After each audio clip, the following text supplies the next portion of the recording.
कहा कि कुछ नहीं हुआ नहीं है, लेकिन परमात्मा तो है ना। उन्होंने माता सुंदरी के 12 महीने, कितने महीने? 12 महीने बिना खाए पिए एक जगह पर ध्यान करने के बाद जब भगवान विष्णु प्रकट होते हैं, कहते हैं माँ, हे सुंदरी तू माँ किस लिए व्रत हो? कहा कि बस मुझे पुत्र चाहिए। भगवान ने कहा कि जाओ ऐसा ही। माता सुंदरी गर्भ धारण कर लेती। और जितने लोग बेटा बेटी यहाँ बैठे जरा ध्यान से सुन लेना इस बात को। एक माँ ही ऐसी है जो अपनी सुंदरता को बेचना देने में खो।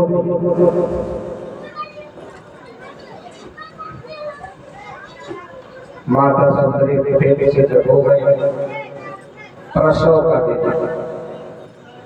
और जब कोई माँ बच्चे को जन्म देती है उस समय का दर्द कितना भयानक होता है आप समझ लीजिए। माँ बच्चे को दर्द देने का जो दर्द सहती है, आह आह आह चिल्लाती है, और जब लड़का या लड़की बाहर होती है तो माँ अपने दर्द को भूल जाती है और बच्चे को जैसा ही है उसको लेकर के चूम लेती है। बोले ससुर महाराज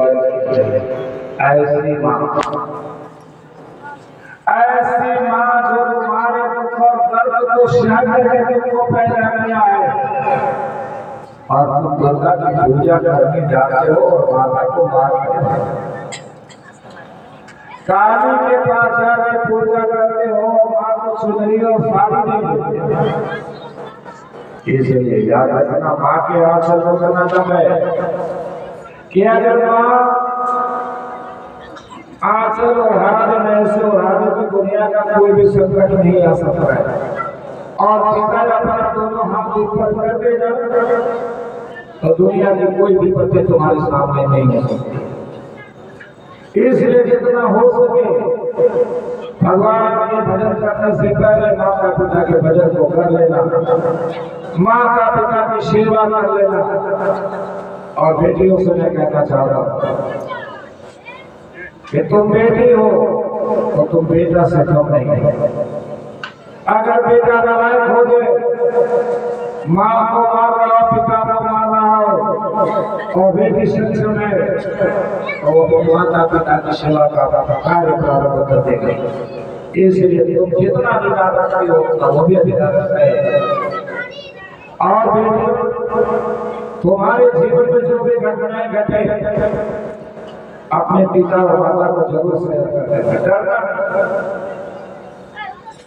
तुम माता पिता को संज्ञान में लेके अपनी जिंदगी की शुरुआत करना तो तुम्हारा जीवन धन्य रहेगा। चुटकी से कदम मत उठाना, चुटकी से बाहर जाने की कोशिश मत करना।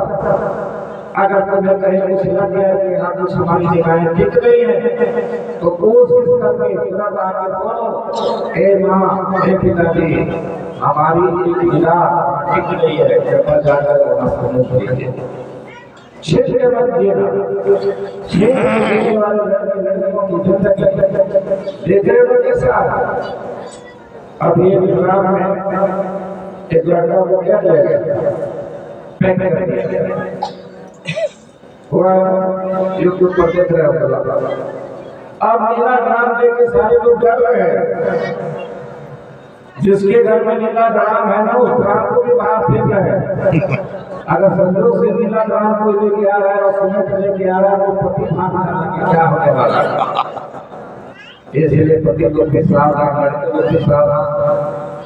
अब काम आप लोगों का खत्म हो गया है। उस रात में मारा कि चाकू घोप के 16 टुकड़ा करके और आपको डाल दिया किसमें, ड्राम में, नीले ड्राम में, और सीमेंट से जमा को चलो एक पिकनिक मनाने।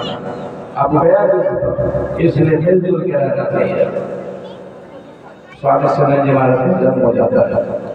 अब जन्म होने के बाद उसी चंद्रवार गांव के बगल में एक गांव पछवार है, वहाँ पर एक संत रहते थे रामनाथ जी महाराज। कौन रहते थे?